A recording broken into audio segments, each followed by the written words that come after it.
here's where it is. It's Tuesday afternoon. It is October something something. I don't know, 12th. Maybe it's the 13th, something like that.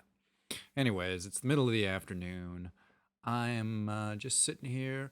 I'm drinking my cup of coffee. I'm wearing a suit today. Not that it matters to you guys, but it matters to me. It makes me feel a little spiffy. I'm still wearing my boots from being outside, my big lace-up Doc Martin boots. Not trying to sound cool here or nothing, just trying to set the stage. And okay, okay, I am trying to sound a little cool. I feel a little cool. I like wearing my boots. Often I get home and I don't take them off for like a half hour or an hour after I get home, which is bad because then you get boot foot, which I believe killed more soldiers in Vietnam than the Vietnam War. I'm not sure about those statistics, but I'm sure if you go online, you'll find evidence backing me up on everything I've ever said or ever will say. So that's nice. Um, yeah, yeah. I it's it's a good thing to dress in a way that is comfortable, that makes you feel good about yourself. Makes you how does it make you feel? It feels good, yeah. It feels good. Oh, it feels good. It feels good. It sure feels good to me. Oh man, I've had that song stuck in my head all day today. That was Feels Good by Tony, which I only know because of Rick and Morty.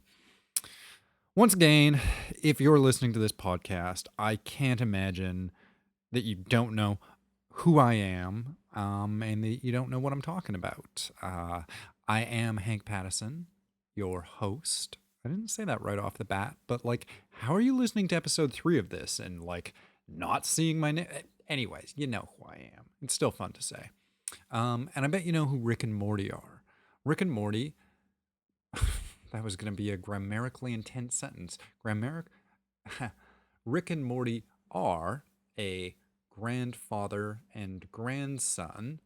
Rick and Morty is a cartoon show about a grandfather and his grandson and their crazy adventures with science. It's a very adult show. It's a cartoon, and in tone, it is somewhat similar to. I feel like if you almost merged Venture Brothers and SpongeBob SquarePants, but everybody swore more and everybody died more. That's what Rick and Morty are like. These days, I take these kind of things seriously when I say them. I really put some thought into it. These days, I think I would say Rick and Morty is my favorite cartoon. I'm gonna have a sip of coffee and I'm gonna think about that. Hmm. Oh, it isn't warm anymore, but you know what? It still tastes wonderful. So yeah, I think a lot about what my favorite cartoons are.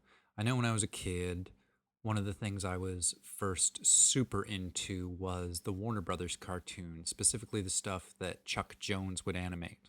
My dad is a trained animator. He went to school for it, and while I was growing up, when I was a little kid, me and my dad would watch cartoons together, and he would talk to me about how animation was made, how many cells there were, how they made certain transitions. Um, the way that like if a cartoon character's mouth is going to open real wide, first it'll close shut real tight first, so it creates more of an elastic appearance when it actually does do its thing. Um, yeah.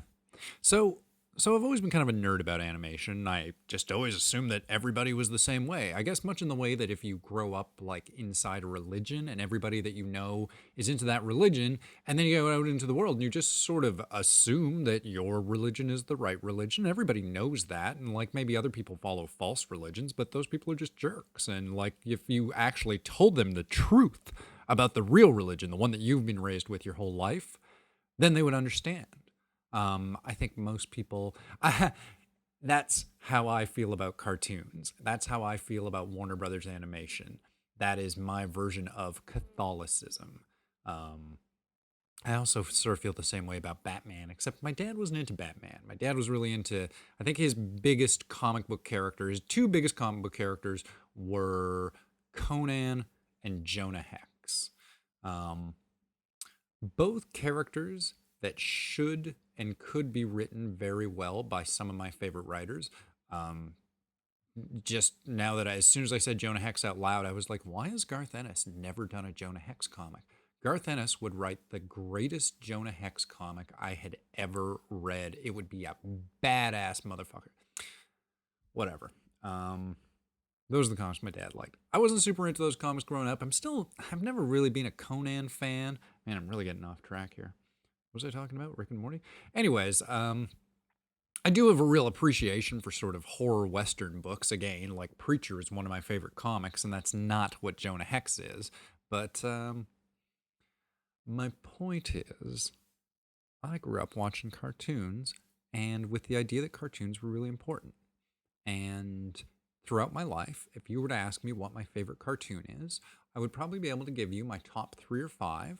And I would give you the answer very seriously. Like, even as a child and as an adult, like, I think about that stuff. And I think about it really, it matters to me.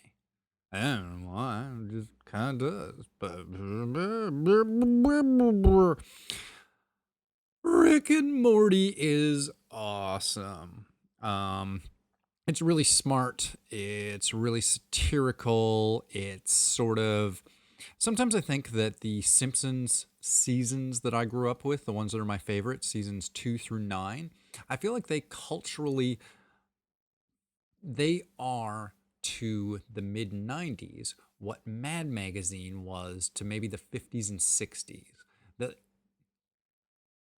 alternative culture slash progressive humor slash social satire. Like, I think there have always been some versions of that out there, and often they're marketed as kids things, but they're made by smart adults. So they're also for smart adults, and you can appreciate them on both levels.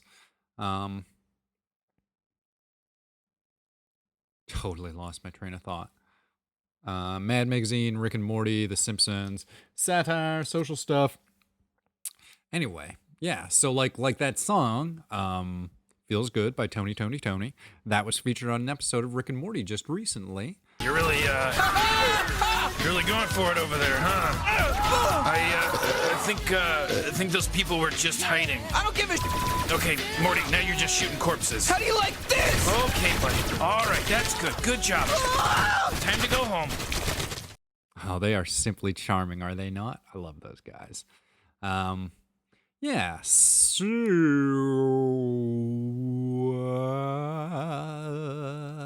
I appreciate Rick and Morty for telling me about cool pop songs from my childhood I had overlooked.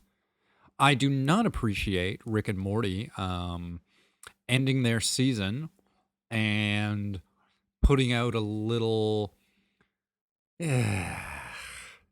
I know they're sort of joking, but the suggestion that we might be waiting a year and a half for new episodes is not cool. Not cool, Planet Earth. Try to get Rick and Morty out a little sooner than that. This is a tiny spoiler for the final episode of Rick and Morty, so I don't know. I don't know what you do. Like, just skip ahead a few minutes or something if you don't want to. Like, how are you listening to me and you haven't seen that? Like, that's just fucking ridiculous. Just stop the podcast and go watch the last episode of Rick and Morty and then come back. And then you won't have it ruined that, spoiler alert, they use a Nine Inch Nails song at the end. Oh my God, that's really not how you give people a spoiler alert, is it? Whatever. Yeah. At the time, they used a Nine Inch Nails song, which was from an album that I was listening to a lot back when I was in high school, which probably tells you a little about me. They used this song, and I remember as the song was playing, I was thinking to myself, like, oh, that's so cool that a cartoon is using such a current, modern song Like, they're not. Rick and Morty uses a lot of pop songs, a lot of things that I don't know, but I can tell that they're probably on the radio right now. I don't have a radio. I don't listen to the radio, so I don't know what's on the radio. Um, Listen to TV on the radio. They're cool. But yeah, so then this Nine Inch Nails song comes on, and I'm like, oh man, that's so crazy. Like, that's one of my songs. That's a song from my favorite album. I know that song inside out. It's so crazy that they would use something so modern and relevant. And then I stopped for a second. I was like, that song came out 20 years ago. It's 20 years old. If that song were a child, it would have grown up large enough to beat the crap out of me by now if I bumped into it on a bus on a dark night. That kind of, time, man. That's just time. That's just me being like, whoa, I'm old, and it came up suddenly. One day, man, one day you're just out there and you're just like partying and you're doing stuff with your buddies, man, and then suddenly you turn around, no, your hair's gone gray and your music isn't relevant. Nobody likes you anymore. Yeah, and then you die. If I was to write a book that was to summarize the human experience, what I just said would be that. Actually, if I was to attempt to summarize the human experience, I would do it in a podcast. And the podcast would be called The Life of the Mind. Mom, you're always trying to give me potatoes. What is it with you? I just think they're neat. So, last year or the year before that or whatever, they relaunched the North American version of the Godzilla franchise. Now, I don't know if you've seen that movie, but I haven't seen it. I watched. This is people, I have friends, nerd friends, who hate me for being this guy, but I waited until a while after Godzilla had come out on DVD, and then I went onto YouTube and I watched all of the footage of Godzilla all in one clip. And from that, whatever it was, 2 hour plus minus, I think it was somewhere around 2 hours. Most those kind of movies are around 2 hours now. There were 7 minutes of Godzilla being on screen. I'm really not cool with that. I'm really not. As I said, it's one of my pet peeves. When a movie is named after a thing, and this is a rule that I came up with when I was a very little child, so it's perhaps very childish of me to expect the world to play by this rule, but if you were going to name your movie after something, then that thing should be in the movie a lot. At least 51%.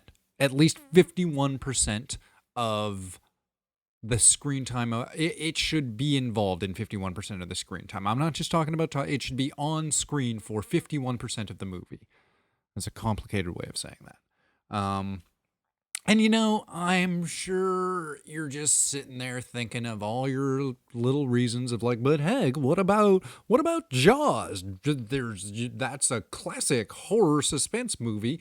And I suppose in a suspense movie, Godzilla does not need to be a suspense movie. That's the thing. If you're talking about suspense movies, that's fine. If we're talking about science fiction, superhero, fantasy, I feel like there's another genre I'm not thinking of.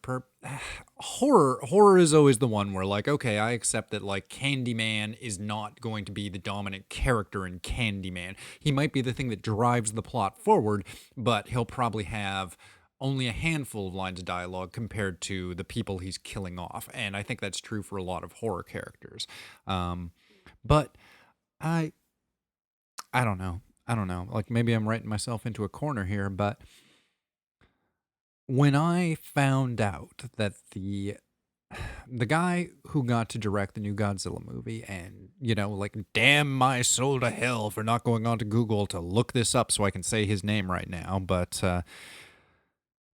I read why he got Godzilla. He got Godzilla because he did this movie called Monsters. I looked into this movie called Monsters. Monsters sounded like a very interesting movie. It was a very atmospheric horror movie about monsters, but almost the hook of the movie. I don't think it was sold to people this way, but like in reading about how critics looked at it in retrospect, one of the things everybody was impressed about and talked about was how it's a monster movie where you barely see any monsters. Like you feel that these people are traveling through this environment and you can feel that they're being affected by it, but you barely see these things at all. And it was like, I think, just a moderately low budget, moderately indie type film.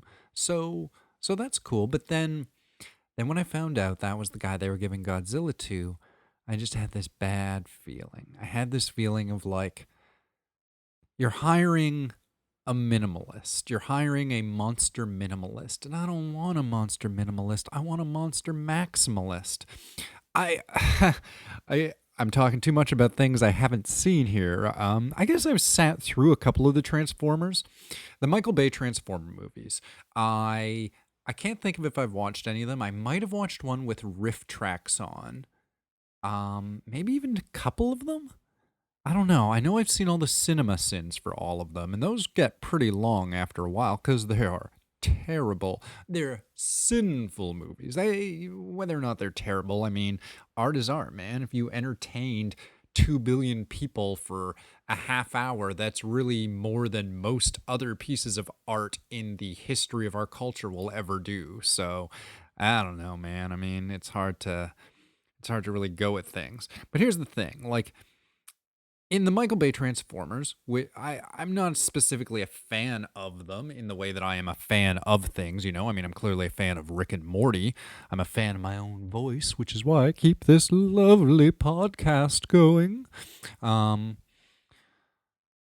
me, like, in a Transformers movie, I want you to go through your entire script and make sure collectively the Transformers have more dialogue than the humans, because that is what I am there for. I am not here to listen to humans talk. I am here to listen to robots talk.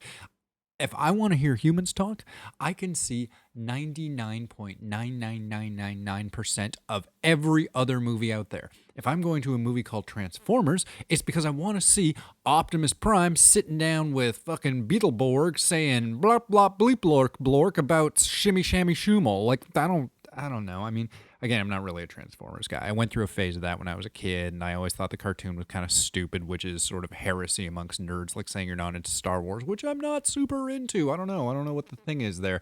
There's something about that 80s pop rock shit that just, I don't know. I think I was like 10 years old and reading my dad's heavy metal magazine, so I was used to seeing heads explode and dudes running around with their cocks hanging out, and I was just used to that kind of. Anyway, what's my point? My point is, I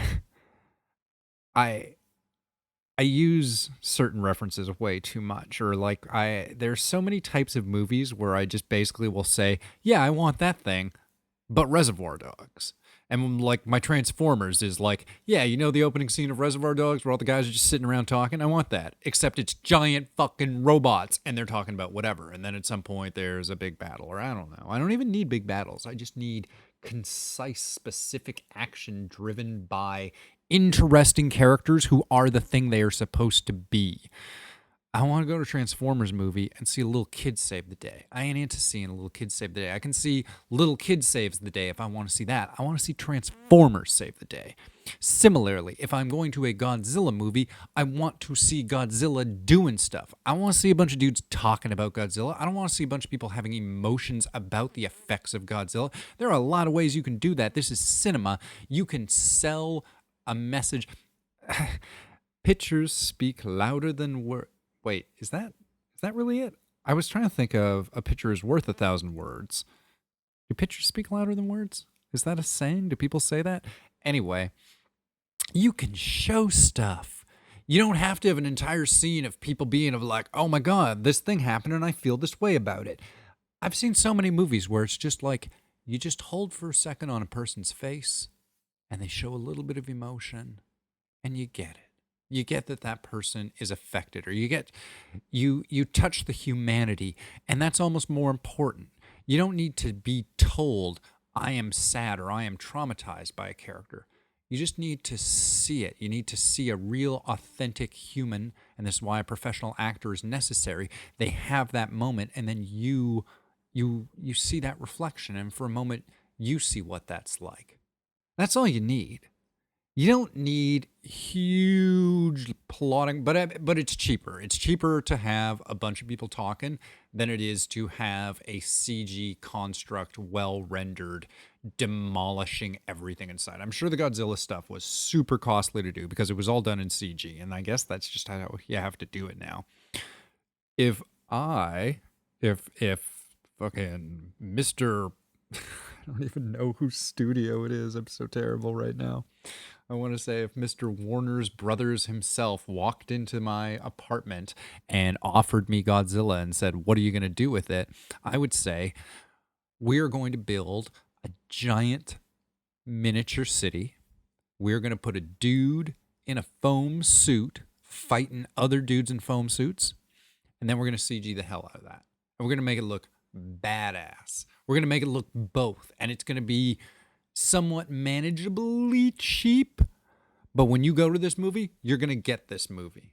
I don't know. Maybe I was too much raised on 80s wrestling, so there's a part of me that just like, can't you just have a good thing and a bad thing thump each other until credits roll? Is it that hard? Is it that hard to just do the thing? Do they have to like do all this other stuff to get there? I don't know. But again, like, it's back to that thing.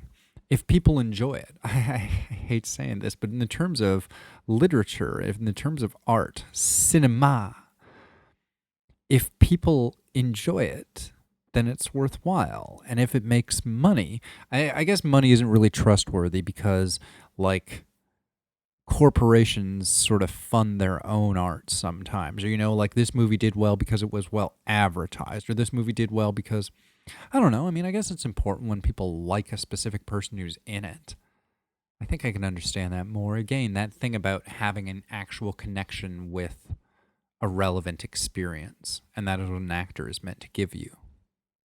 Ideally. But then there are so many billion of us on this world, you can start to show different perspectives. You can start to show different perspectives all the time. You can start to show more individualized paths, and more individuals will be able to reflect that. And I think maybe more people will slowly be open to alternate experiences. Like, I don't know what this thing is, but I don't know what it's like to be, I don't know, anything.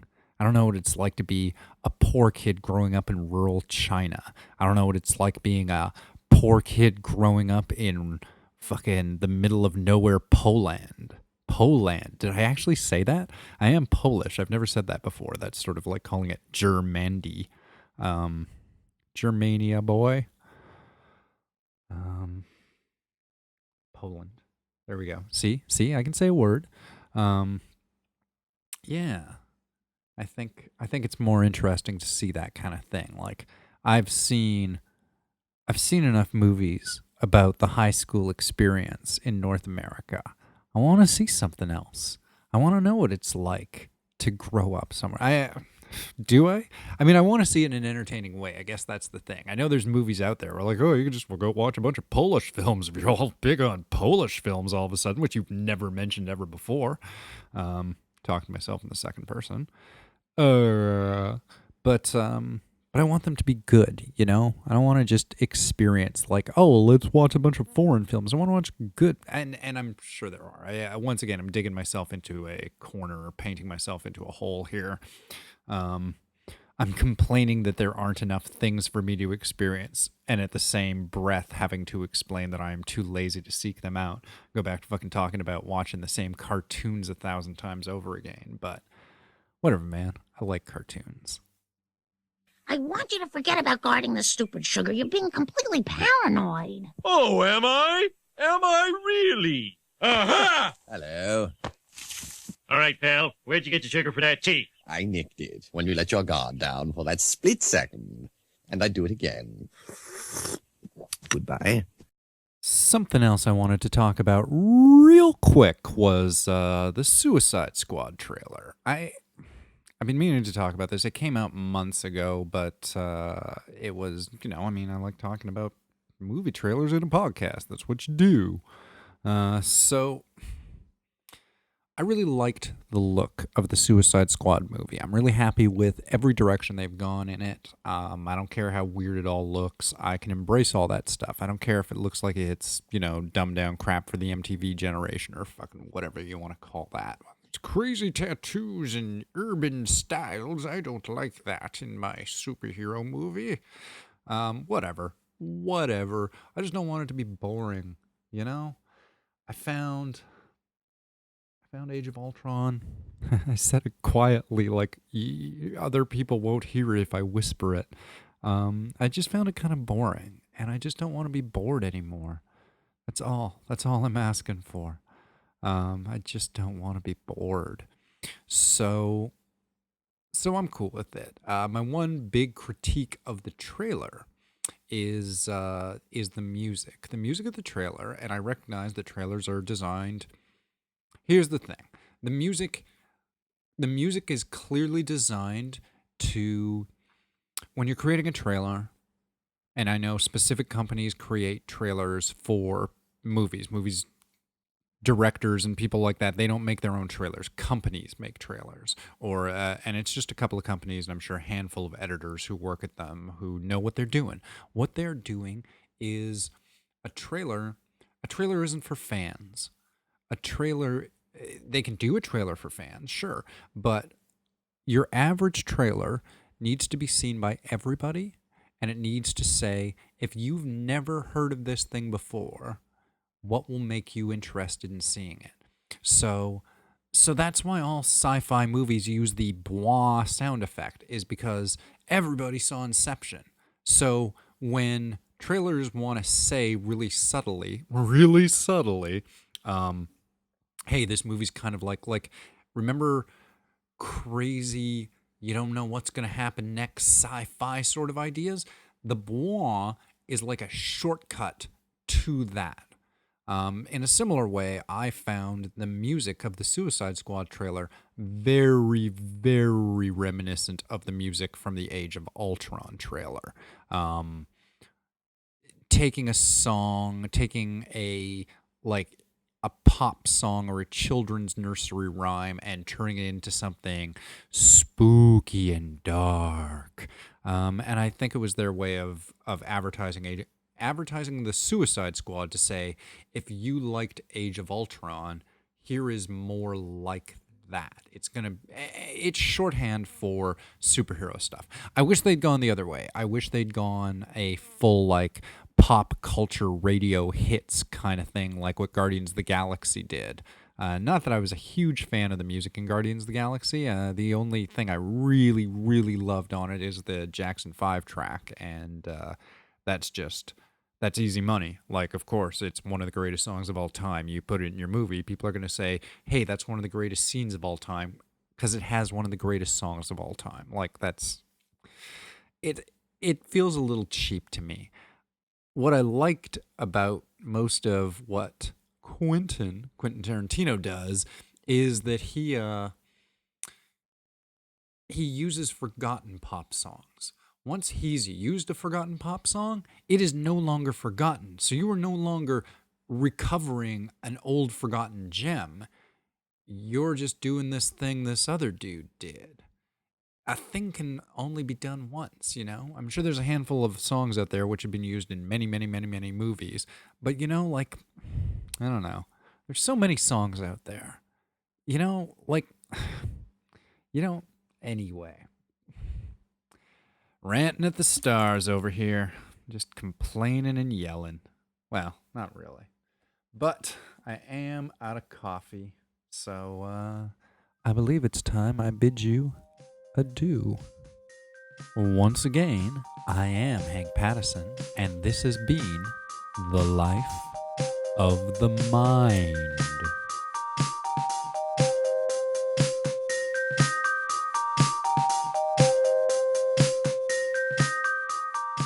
You made a goofy face. No, that's just what I look like. See?